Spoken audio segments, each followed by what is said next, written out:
வணக்கம். சிவன் மாந்திரிகம். இந்த மாந்திரிகத்தில் சூனியம் செய்வன பாதிப்பு செய்தவர்களுக்கு திருப்பி விடக்கூடிய ஒரு மாந்திரிகத்தான் இப்போ நாம செய்து காட்ட போறோம். இப்போ செய்வன செய்ததை எடுக்கிறது ஒரு மாந்திரிகமா இருந்தா செய்யறது ஒரு மாந்திரிகம். அதே போல செய்வனையை எடுத்து அழிக்கிறது ஒரு மாந்திரிகம். இப்போ ஒரு சிலருக்கு பாத்தீங்கன்னாக்கா செய்வனை செய்திருப்பாங்க, அதை எடுத்துட்டு யார் செய்தாங்களோ அவங்களுக்கு திருப்பி விடுவதுதான் இந்த மாந்திரிகத்தை நாம செய்து இப்போ இப்படி செய்யணுன்றத பார்க்கலாம். செய்வினைகளை செய்தவர்களுக்கு திருப்பி விடக்கூடிய இந்த மாந்திரிகத்தை செய்யணும்னு கேட்டீங்கன்னாக்கா இதுக்கு தேவை 16 முட்டை தேவைப்படும். இப்போ எதுக்காக செய்வனை செய்தாங்களோ, எதனால அவங்க செய்து உங்களுக்கு பாதிப்புகளை கொடுத்தாங்களோ, அதனால நீங்க எவ்வளவு கஷ்டங்களை அனுபவிச்சீங்களோ, துன்பங்களை அனுபவிச்சீங்களோ, மனவேதனையோடு ஒவ்வொரு நாளும் இந்த செய்வன பாதிப்பு, ஏவல் பாதிப்பு, ஏவல் பில்லி சூனிய பாதிப்புகள் இருக்கும்போது தொடர் தோல்வியும் கஷ்டமோ நஷ்டமோ, குடும்பத்தில் ஒற்றுமை இல்லாத தன்மையும், நோயின் தாக்குதல்கள் அதிகமாக இருப்பதும், மன வேதனைகளும் கஷ்டங்களும் ஒவ்வொருத்தருக்கு ஒன்று மாற்றி ஒன்று தொல்லை கொடுத்துக்கிட்டு இருக்கோம். அப்படி இழப்புகள் நிறைய இருக்கும். செய்வன பாதிப்பு இருந்தா தாங்க முடியாத மனவேதனையோடவும் பல பேர் பல வகையில அனுபவிச்சுக்கிட்டு இருப்பாங்க. அப்படி ஒரு மிகப்பெரிய ஒரு பாதகத்திலிருந்து, மிகப்பெரிய ஒரு கஷ்டத்திலிருந்து, அந்த செய்வன பாதிப்பில் இருந்து அவங்களை எடுத்து காப்பாத்தி அதுக்கு பிறகு செய்தவங்களுக்கு இதை திருப்பி அனுப்புறது தான் இந்த மாந்திரிகம். இந்த மாதிரி கஷ்டத்திலிருந்து காப்பாத்துறதுக்கு வழி என்னன்னு கேட்டீங்கன்னாக்கா முதல்ல 16 முட்டை வேணும். எதுக்கு 16 முட்டைன்னா 8 முட்டை செய்தவங்களுக்கு எடுக்கிறதுக்காக, மீதி இருக்கிற 8 முட்டை செய்தவங்களுக்கு திருப்பி அனுப்புறதுக்காக. இது செய்யறது அப்படி செய்துக்கலாம். இன்னும் சிலர் கேட்டீங்கன்னாக்கா வெறும் 8 முட்டையை வச்சு 4 முட்டையை இவங்களுக்கு பிரிக்க எடுத்துட்டு இன்னும் 4 முட்டையை மற்றவங்களுக்கு திருப்பி விடுவாங்க. இது செய்யணும்னு கேட்டீங்கன்னாக்கா 8 பாவையை செய்யணும். 16 முட்டை தேவைப்படும். 7 கலசம், 6 தேங்காய், 108 கற்பூரம், மஞ்சள், குங்குமம், அவல், பொரி, கடலை, பத்தி, சூடம், இதோட சேர்ந்து பிண்ட தைலம், வாழை ரசம், அரிசி மாவு, அரிசி மாவோடு சேர்த்து புத்து மண்ணு, இதோட எருக்கஞ்செடி வேர் பக்கத்தில் இருக்கக்கூடிய மண்ணு, இதோட அவங்களுக்கு யாரெல்லாம் பாதிக்கப்பட்டிருக்காங்களோ அவங்களுடைய போட்டோ, காலடி மண்ணு, அவங்க வீட்டில் இருக்கக்கூடிய மண்ணு, வீட்டு வாசலோட மண்ணு, இல்ல தொழில பாதிப்பு இருக்குன்னா தொழில் செய்யற இடத்துல இருந்து மண்ணையும் கொண்டு வரலாம். நிலம், விவசாயம் பண்ற நிலமோ, இல்ல அவங்களுடைய வியாபாரம் பண்ற இடத்துல மண்ணும் கொண்டு வரணும். இது கொண்டு அரிசி மாவோடு சேர்த்து இதுக்கு எருக்கம் பால், அப்படி இல்லைன்னு கேட்டீங்கன்னாக்கா அரளிப்பால், அப்படி அரளி செடியில் இருக்கக்கூடிய அது மஞ்சள் அரளிக்கு இல்லைன்னா பால் வரும், அந்த பால் பயன்படுத்தணும். கள்ளிப்பால் வச்சு கூட பயன்படுத்துவாங்க. இது கள்ளிப்பால்ல செய்தாங்கன்னாக்கா செய்து திருப்பி விடுறத விட எடுத்துட்டாங்கன்னா திரும்ப செய்ய முடியாது. இல்ல திருப்பி விட்டுட்டாங்கன்னா அவங்க செய்தாலும் இவங்களுக்கு இன்னொரு முறை படாது, அவங்கள பாதிப்பு கொடுக்காது.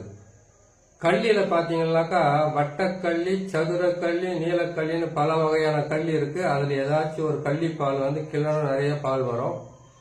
அந்த பாலை எடுத்து இந்த உருவ பொம்மையை செய்யணும். சரி, நாங்க வந்து ஒரு பெரிய சிட்டியில் இருக்கோம், அங்கெல்லாம் வந்து கள்ளிப்பால் எடுக்க முடியல, அங்கெல்லாம் கள்ளிப்பால் எடுக்க முடியாதுனாக்கா எருக்கப்பால் தான்.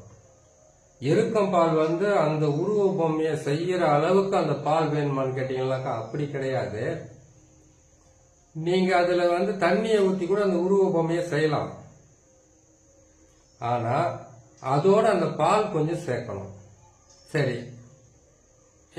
எருக்கம் பாலை எடுக்க முடியலனாக்கா அரளி இதை எடுத்து இதை வந்து உருவ பொம்மையா ஒரு உருவ பொம்மையை செய்து அந்த உருவ பொம்மைக்கு இவங்களுடைய போட்டோ எல்லாம் வச்சு அவங்கள வந்து உட்கார வச்சு இந்த மாதிரி சக்கரத்தை போட்டு சக்கரத்துக்குள்ள வந்து அந்த சக்கரத்துல வந்து எந்த ஒரு கட்டமும் பிரிஞ்சிடாம எந்த கட்டத்திலையும் வந்து மீத வைக்காம முட்டை, எலுமிச்சப்பழம், தேங்காய், கலசம் கட்டி அந்த கலசத்துக்குள்ள 108 வகையான மூலிகைகளை போட்டு அந்த கலசத்தை வந்து கட்டி அவங்கள உட்கார வச்சு அவங்களுக்கு முதல்ல வந்து 108 கற்பூரத்தால அவங்க தலையை சுத்த வச்சு கீழே வைக்கணும் மண் பாத்திரத்துல. அதாவது 8 பாவம் செய்யற இல்லையா, 8 பொம்மை, அதுல வந்து அந்த கற்பூரத்தை வைக்க சொல்லிட்டு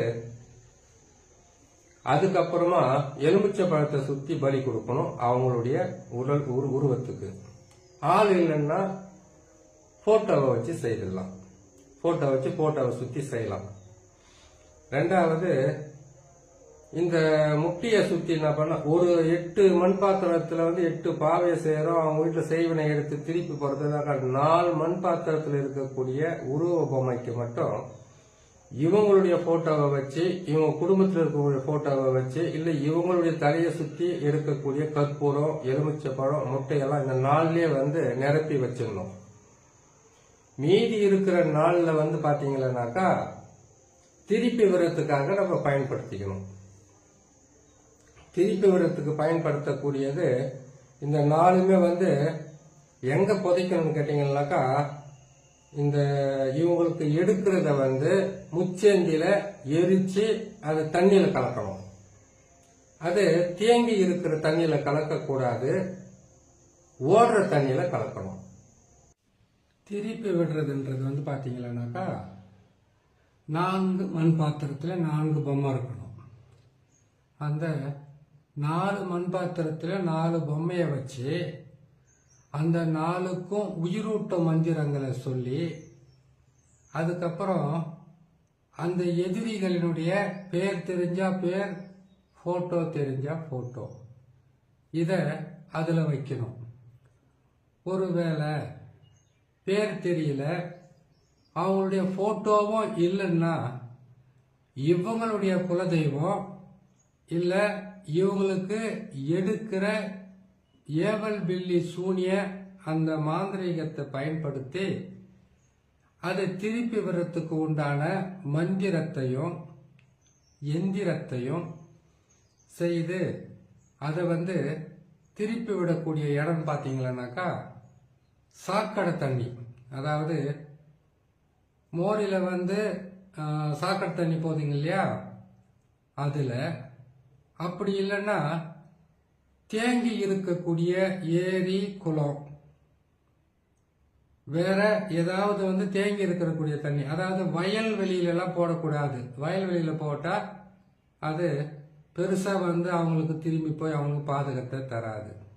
வயல்வெளியில போடாம, வயல்களில் போடாம, குடிக்கிற தண்ணியில போடாம, கிணத்துல போடாம திருப்பி வர்றதா இருந்தாக்கா தேங்கி இருக்கக்கூடிய ஏரி, குளம், சாக்கடை தண்ணியில இதை போடலாம். அதாவது ஒன்னு எரிச்சு சாம்பலை வந்து அந்த எரிய வரும் இல்லையா, அந்த சாம்பலை அப்படியே காத்துல பறக்க வர மாதிரி தூவி விடலாம். இன்னொன்னு மயானத்துல புதைக்கலாம், அப்படி இல்லைன்னா எரிமேடையில புதைக்கலாம். இன்னொன்னு சாக்கடை தண்ணியில போட்டு விடலாம். இன்னொன்னு அப்படியே, அதாவது 4 பேர் பார்க்கிற மாதிரியும் 4 பேருக்கு தெரிகிற மாதிரியும் முச்சேந்தி வழியில இடுகாட்டுல அப்படியே வச்சுட்டு வரலாம்.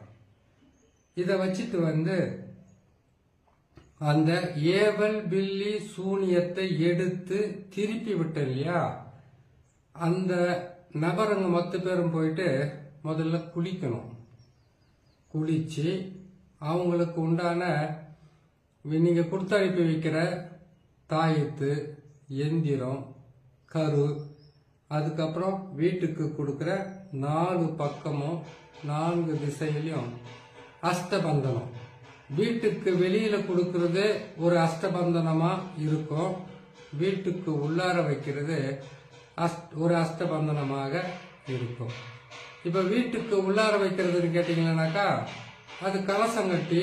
அப்படின்னு கேட்டீங்கன்னாக்கா நாம மாந்திரிகத்தில் வந்து எந்த விதமான செயல்பாடுகளும் வராத, அவங்களுக்கு கஷ்டங்கள் கொடுக்காத, இனிமேல் செய்தாலும் இவங்களுக்கு பாதிப்புகள் வராத அளவுக்கு அஷ்டபந்தன எந்திரங்களை கொடுக்கலாம். அது என்ன எந்திரன்றது நீங்க தான் முடிவு பண்ணணும். ஏன்னு கேட்டீங்கன்னாக்கா இதுக்கு 4 வகையான எந்திரங்களை பயன்படுத்துவாங்க. ஒரு எந்திரம் காளி, இன்னொரு எந்திரம் கால பைரவர், இன்னொரு எந்திரம் நம்ம மகமாயி, இன்னொரு எந்திரம் 6 கோணம் போட்டு கொடுக்கக்கூடிய சில ஒரு எந்திரமும் இருக்கு, ஸ்ரீ சக்கரமும் இருக்கு, அந்த மாதிரியும் கொடுக்கலாம். அப்படி இல்லைன்னு கேட்டீங்கன்னாக்கா நீங்க கலசம் நாங்க வச்சிருக்கோம் பார்த்தீங்களா கீழே, அந்த மாதிரி கலசத்தை வீட்டுக்கு வெளியில புதைக்கிற மாதிரியும், வீட்டுக்குள்ளார பெரிய கலசம், அந்த பெரிய கலசத்தை வச்சு செய்யற மாதிரி பூஜை அறையில வைக்கிற மாதிரியும், இல்லைன்னா வாசல்ல கட்டுற ஒரு பச்சை, சிகப்பு, மஞ்சள் இந்த மாதிரி துணியால அஷ்டபந்தனத்தை கட்டுற மாதிரி கொடுத்தீங்கன்னாக்கா உங்களுக்கு மிகவும் அதை எடுத்து அவங்களுக்கு திருப்பி விட்ட பலன்கள் இருக்கும். அதே போல ஏவல் பில்லி சூனியம் செய்தவங்களுக்கு திருப்பி அனுப்புறதுன்றது எடுத்து தான் திருப்பி அனுப்பணுமே தவிர அப்படியே திருப்பி அனுப்பக்கூடாது. அது அனுப்புறதால அப்படியே திருப்பி அனுப்பி வச்சா நடக்காதுன்னு கிடையாது, அதுவும் நடக்கும்.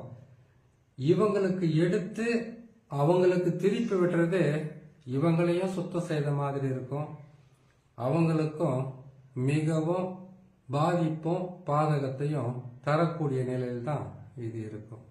சரி, இப்போ ஒரு மாந்திரிகத்தை நாம செய்து ஒருத்தருக்கு நாம சரி செய்யணும்னாக்கா கரு மாந்திரிகம், உரு மாந்திரிகம், அதுக்கப்புறம் சக்கரங்களை போட்டு செய்யறதெல்லாம் இருக்கு இல்லையா, இது எல்லாத்துக்கும் ஒரு வழிமுறை ஒன்று இருக்கும்.